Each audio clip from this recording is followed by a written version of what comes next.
Assalamualaikum warahmatullahi wabarakatuh. Kembali lagi di RS Film. Kali ini Mimin akan membawakan alur cerita film India yang berjudul Sajini Shinde Ka Viral Video. Saat menghadapi kecaman setelah video dirinya di klub malam menjadi viral, seorang guru mendadak menghilang dan seorang polisi gigih pun memulai investigasi yang rumit. Berpusat pada kasus hilangnya guru bernama Sajini Shinde. Kasus tersebut ditangani oleh Inspektur Bella Barut. Ia mencurigai beberapa orang terdekat Sajini Shinde. Setelah menggali lebih dalam tentang kehidupan pribadi Sajini, penonton bakal kebingungan menerka siapa pelaku hilangnya Sajini Shinde karena semua orang terdekatnya menyimpan rahasia besar. Oke guys, tanpa berlama-lama, inilah alur ceritanya.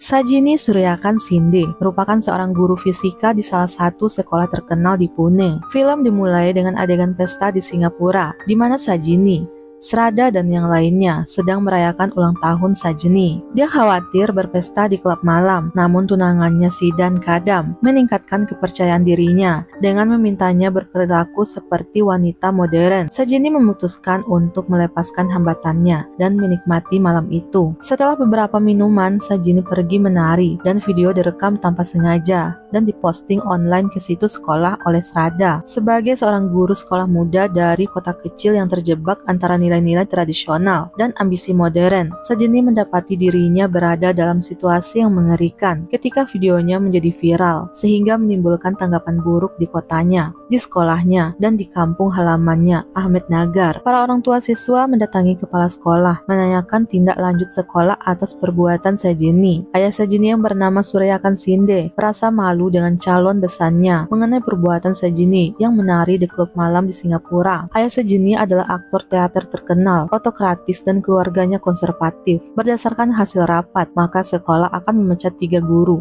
yaitu Sajini Shinde, Chavi Joshi, dan Srada Oswal, di bawah tekanan dari orang tua dan anggota komite yang marah. Sajini ketakutan dan juga merasa malu atas apa yang menimpanya. Dia bahkan tidak berani menghubungi ayahnya, sedangkan tunangannya Sidan tidak menjawab panggilannya. Sajini teringat saat pertama dia bertemu dengan Sidan di sebuah kafe. Mereka bertemu karena dijodohkan oleh keluarga. Scene kembali ke masa kini.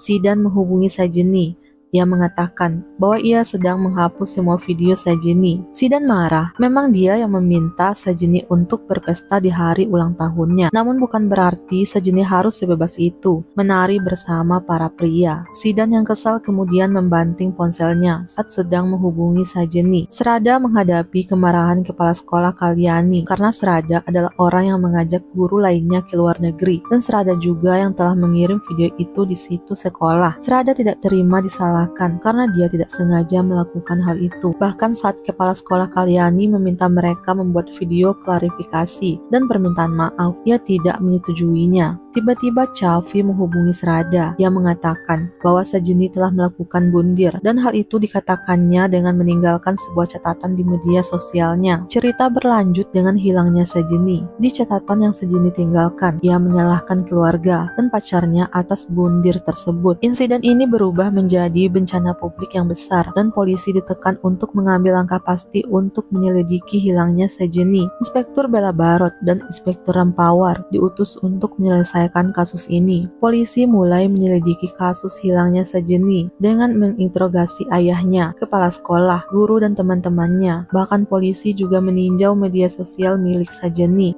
Saat Bella Barot menyelidiki di kamar kos Sajini, ia mulai memberikan beberapa pertanyaan kepada Chavi. Namun wanita itu berkata, saat hilangnya Sajini, ia dan pacarnya sedang berada di luar. Tiba-tiba Sidan menghubungi Chavi, namun ponselnya diambil oleh polisi Barot. Sidan yang merasa takut kemudian mematahkan SIM ponsel miliknya. Ia seperti melihat bayangan Sajini di belakangnya. Polisi Ram mencurigai Sidan karena dia terlihat ketakutan. Namun Barot berkata bahwa mereka tidak bisa menangkapnya menangkapnya tanpa adanya barang bukti. Aka Sinde, yang merupakan saudara laki-laki Sajeni, mengatakan kepada keluarganya bahwa dia telah memposting foto Sajeni untuk mencari tahu keberadaan saudara perempuannya itu. Namun ia merasa kesal karena hanya dirinya lah yang mencari Sajeni, sedangkan keluarganya yang lain seperti tidak peduli. Suryakan teringat saat ulang tahun Sajeni, semua keluarga berkumpul. Sidan sempat melontarkan celetehan yang menganggap Sajeni tidak mirip dengan keluarga Suryakan. Namun dijawab oleh Suryakan bahwa Sajeni adalah putrinya. Barot meminta dua polisi untuk mengikuti Akas, yaitu adik laki-laki Sajeni. Barot meyakini Sajeni belum meninggal, namun menghilang. Ia harus segera menemukan keberadaan Sajeni untuk mengungkapkan kasus ini. Kedua polisi ini mendengarkan pembicaraan Akas yang sedang mabuk bersama teman-temannya. Akas mengatakan bahwa ayahnya dan pamannya adalah orang yang jahat, bahkan ia tidak mencari kakaknya yang bernama Ranu sejak 15 tahun yang lalu. Barot menginterogasi ayah dan ibu Sajeni. Ia menanyakan tentang Sajeni yang hilang dan juga anak mereka yang lain yang bernama Ranu yang hilang sejak 15 tahun yang lalu. Suryakan tidak terima Barot menuduh mereka yang menyebabkan Sajeni menghilang, sedangkan ibu Sajeni Urmila hanya bisa menangis. Dan di sisi lain, Sidan seperti orang ketakutan yang menghindar dari kejaran polisi. Ia menemui Chavi, menanyakan keberadaan Sajeni. Namun Chavi berkata dia tidak tahu kemana Sajeni menghilang. Ternyata Sidan diikuti oleh Akas. Ia telah mencari Sidan selama 2 hari dan curiga kenapa Sidan mengikuti Chavi. Sidan mengatakan dia sangat mencintai Sajeni. Dia tidak mungkin melakukan apa-apa terhadap Sajeni. Sidan teringat masa lalu di mana Sajeni dimarahi ayahnya karena salah membuat teh.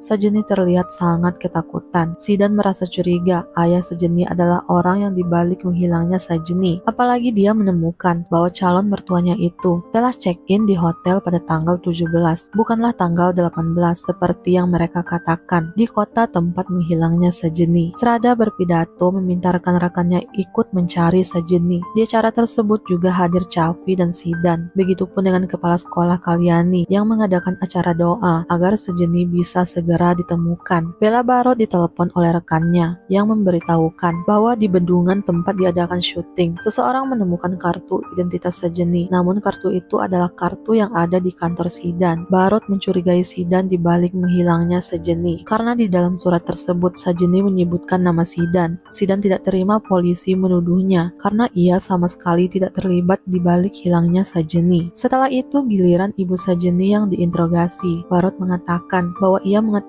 bahwa ayah dan ibu Sajeni ada di Pune pada tanggal 17, tepat di hari menghilangnya Sajeni. Namun kenapa mereka mengatakan bahwa mereka di Pune pada tanggal 18? Ibu Sajeni mengatakan tidak tahu mengenai keberadaan Sajeni, sedangkan ayah Sajeni terlihat ketakutan. Istrinya memberikan pernyataan kepada polisi yang dapat memberatkan mereka. Di tempat lain terjadi perdebatan antara Sidan dan ayah Sajeni. Sidan menuju ayah Sajeni adalah pelaku di balik menghilangnya Sajeni karena dahulu anak mereka juga hilang namun tidak pernah ditemukan lagi. Sedangkan di sisi lain, ayah Sajeni menuduh Sidan karena Sidan telah membeli rumah dengan menggunakan uang Sajeni. Seseorang menemukan sepatu Sajeni di dalam sungai. Satu persatu bukti telah ditemukan. Kini giliran Srada kembali diinterogasi karena membujuk Sajeni ke Singapura disebabkan suaminya menjalankan bisnis travel. Namun Srada mengatakan semua itu tidak ada hubungannya di balik menghilangnya Sajeni. Akas menemukan rekaman video kebersamaan Sajeni dan Sidan. Ia mengetahui bahwa Sidan bukanlah lelaki yang baik. Bahkan hal ini membuat Chavi merasa marah terhadap Sidan. Untuk mengembalikan citra baik dirinya, Sidan membuat pernyataan di TV bahwa dia ingin agar Sajeni segera kembali karena ia sangat mencintai tunangannya itu. Dia yakin Sajeni masih hidup.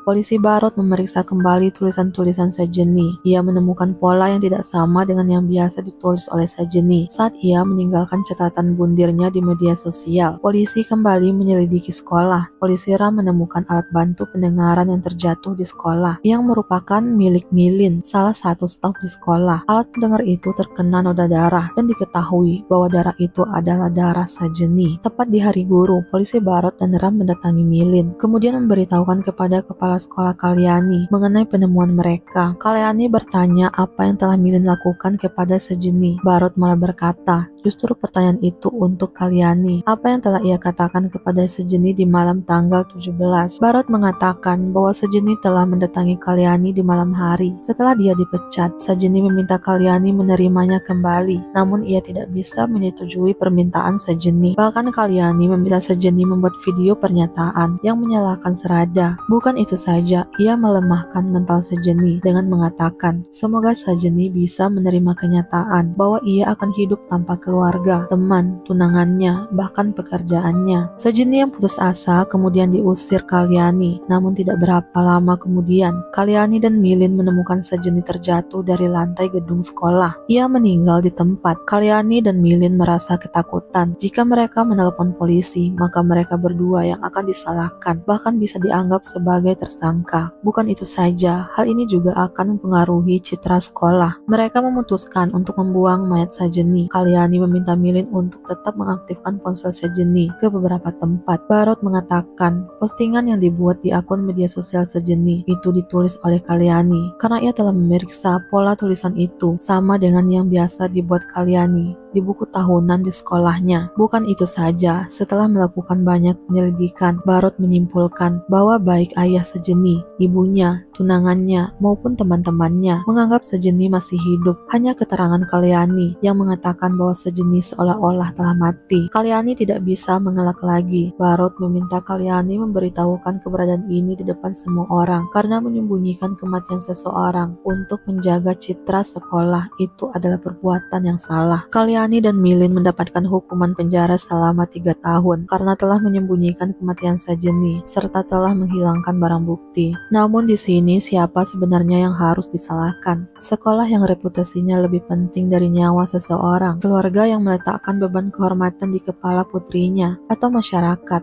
yang tahu cara menuding namun tidak tahu cara membantu.